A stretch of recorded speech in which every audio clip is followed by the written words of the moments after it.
안녕하세요. 주식의 진정성을 담아 이야기하는 가치 투기꾼입니다. 최근 저는 블로그를 통해 주식 투자를 위해 빌렸던 신용대출을 모두 정리했다는 소식을 전해드렸는데요. 이자가 나가지 않아 좋긴 하지만 예상치 못한 부작용도 있더라고요. 오늘은 그 이야기를 좀 해볼까 합니다. 이 영상은 저의 마음을 다잡기 위한 글이기도 합니다.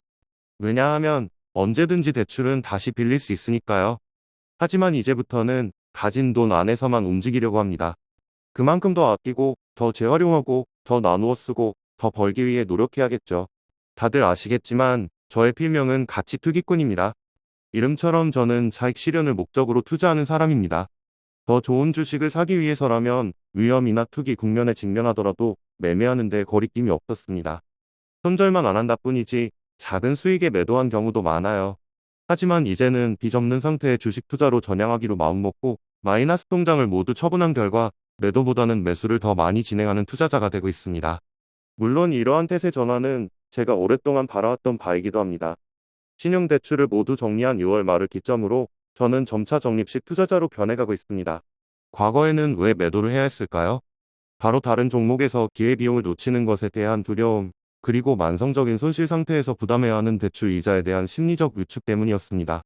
이제 전자를 포기한 대신 후자를 해결했으니 실로 저는 더 강력해진 셈이긴 합니다. 다만 충분한 현금 비중이라는 유동성을 활용하여 마치 조각을 깎아나가듯 자잘하게 매매하며 세밀하게 평단 관리를 해나가던 기술을 못 쓰는 이 상황이 조금 심심하게 느껴집니다. 여전히 기회비용을 포기하는 데 대한 조바심도 나고요. 한편 제가 빚을 정리한 이 시점과는 반대로 제 주변에는 많은 분이 대출을 새로 받아 주식 투자를 진행하는 것을 목격하고 있습니다.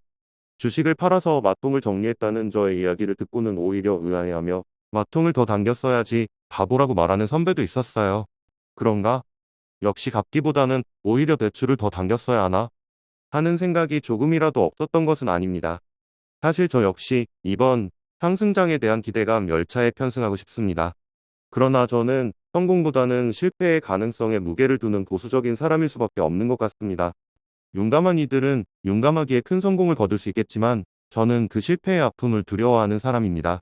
그럼에도 계좌의 사이즈가 줄어드니 아무래도 힘든 부분이 발생하고 있긴 해요. 빚을 갚은 것은 좋지만 현재 주식을 운영하기에는 현금 비중이 부족하다 보니 기술적인 부분에서도 어려움을 겪고 있습니다.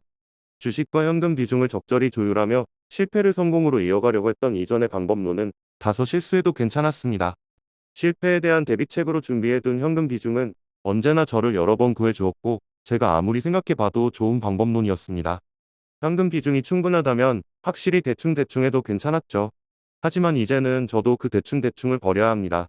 덕분에 더 세밀하고 정밀하게 주식을 쳐다봐야 하는 피곤함과 함께 잦은 매매 중독에서 벗어난 금단 현상이 일어나고 있습니다. 트레이딩력을 낮추고 투자력을 높이는 것이 이렇게 어렵습니다. 하지만 힘을 내보려고 합니다. 레버리지 없이 한번 끝까지 가보자. 남들이 과감하게 베팅하고 그 수익을 자랑하며 수면 위로 펄떡펄떡 뛰어오르는 날치 노름을 할 때 저는 수면 아래에서 조용히 바닥을 긁고 다니는 모래무지가 되자. 납작 엎드린 자연산 광어가 되자. 는 다짐을 해봅니다. 하지만 역시 힘들어요. 그럴 때는 제가 좋아하는 분야에서 힘이 될 만한 소재를 찾아야겠죠. 저는 게임을 좋아하고 역사를 좋아합니다. 그래서 게임의 역사, 게임기의 역사, 게임 제작사의 역사도 좋아합니다. 제가 주가의 역사, 재무제표의 역사, 주식의 역사, 기업의 역사, 기업가의 역사를 좋아하는 것처럼 말이죠. 저는 역사에서 배운다는 표현을 좋아합니다. 그러니 게임에서 찾아볼까요? 마침 저는 일본 게임사에서 저의 버팀목이 되어줄 만한 좋은 소재를 하나 알고 있습니다. 제가 좋아하는 일본 게임사들의 흥망성쇠의 역사를 살펴보며 지금 빚 없는 투자자로서의 길이 옳은지 아니면 좋은 기회를 스스로 저버리는 건지 한번 알아보려고 합니다. 그 전에 잠깐 일본 경제와 일본 게임사를 살펴볼까요? 일본은 아케이드와 콘솔 게임계에서 독점적인 지위를 가졌던 나라로 게임의 태동기부터 현재까지도 그 누구도 넘볼 수 없는 최첨단을 달려온 나라입니다. 그리고 일본 게임 산업은 일본의 고도 성장과 맞물려 동반 성장한 산업이기도 합니다. 하지만 일본의 고도 성장은 1985년 플라자 합의 이후 잃어버린 30년이라는 장기 침체 국면으로 접어들게 됩니다. 플라자 합의 이후에도 일본의 고속 성장이 바로 멈추지는 않았고 90년대에 정점을 찍었으며 2000년대 초반까지도 건재함을 과시했다고 저는 생각합니다. 이 기간 동안 부동산 버블이 크게 일어나는 한편 빠르게 붕괴됩니다. 지금 30대 후반 이상이신 분들 중 어릴 적에 게임 좀 하신 분들은 이 버블이 막바지 치다 꼭 붕괴하던 1990년대 말부터 2000년대 초반에 수많은 유명 게임사들이 부도난 것을 아실 겁니다. 이 짧은 시기에 세가, 허드슨, 테크노스 재팬, SNK 등 기라성 같은 게임계의 거두들이 단 한두 번의 실패로 파산하거나 과거의 위상을 영원히 잃어버렸습니다. 이외에도 이 기간 동안 일본에서 많은 게임 회사가 도산하거나 인수합병으로 흡수되었습니다. 제가 생각하는 일본 게임 공룡들의 부도 이유는 크게 세 가지입니다. 첫째, 어떤 회사는 치열한 경쟁에 망했습니다. 둘째, 어떤 회사는 부동산 개발에 손을 대서 망했습니다. 셋째, 어떤 회사는 시대의 흐름에 올라타지 못해 망했습니다. SNK라는 회사는 이 세 가지를 모두 다 저질렀죠. 심지어 우리가 잘 아는 닌텐도 역시 시대의 흐름에 올라타지 못해서 지금까지 최소한 두 번이나 큰 위기를 겪었습니다. 소니 역시 PS3의 실패로 파산 지경까지도 갔었고요. 이들은 대부분 어떤 문제에서 비롯되었든 간에 위기에 대한 대처가 미흡하여 망하거나 심각하게 쪼그라들었습니다. 물론 대부분 레버리지가 문제였을 것이라고 생각하기에 이런 글을 쓰는 거겠죠. 결국 살아남은 회사들은 대부분 게임 산업의 주도권을 쥔 1등 기업, 그리고 자금이 탄탄한 회사들이었음은 두말할 나위가 없습니다. 하지만 게임기 플랫폼이라는 헤게모니를 가지지 못한 50여 명 규모의 매우 작은 회사임에도 불구하고 오랫동안 전 세계 팬들의 사랑을 받으며 성장해온 기업이 있습니다. 제가 왜 이 회사에 대해서 언급하는지 대강 짐작하실 겁니다. 이 회사는 레버리지를 일으키지 않는 것을 원칙으로 하는 회사거든요. 벌어들인 돈 안에서만 사업을 진행하기 때문에 화려한 그래픽과 최첨단 신기술을 구현하진 못하지만 그만큼 앞뒤 안 가리는 무모한 투자나 부동산 투자 같은 딴짓도 하지 않는 것으로 유명한 기업입니다. 그 정체는 바로 팔콤이라는 회사입니다. 게임 좋아하시는 분들께는 반갑기도 하고 그리운 이름이겠죠. 드래곤 슬레이어 시리즈, 이스 시리즈, 영웅전설 시리즈로 유명한 회사입니다. 이 회사는 자금력을 무기로 하지 않았던 탓에 언제나 최신 첨단 기술로 무장한 게임을 제작하지 못했습니다. 그래서 남들만큼 성장하지 못했지만 결코 망하지도 않았습니다. 화려한 그래픽 대신 비교적 돈이 적게 들어가는 게임 스토리, 음악 등 게임의 본질적인 부분에 집중했다고 합니다. 그래서인지 이 회사 출신 중에는 일본의 프로그램, 애니메이션, 영화, 음악계의 한 획을 그은 사람들이 꽤 있다고 합니다. 이번 자료를 찾으면서 새로 알게 된 사실인데 요즘 젊은 세대들에게 유명한 신카이 마코토 감독도 팔콤 출신이라고 합니다. 이 정도면 인재 양성 학교가 아닌가 싶네요. 앞서 언급한 쟁쟁한 게임 회사들이 화려한 시절을 뒤로하고 사라진 지금 과감한 행보보다는 내실을 중시했던 중소게임 제작사 팔콤은 여전히 건재합니다. 지금도 무차익 경영, 즉 레버리지를 하지 않는다는 원칙을 철저히 지키고 있기에 여전히 다른 회사 대비 제작비를 많이 들이지 않아서 한 세대 이전 수준의 그래픽밖에 구현 못하는 게임을 출시하고 있긴 합니다.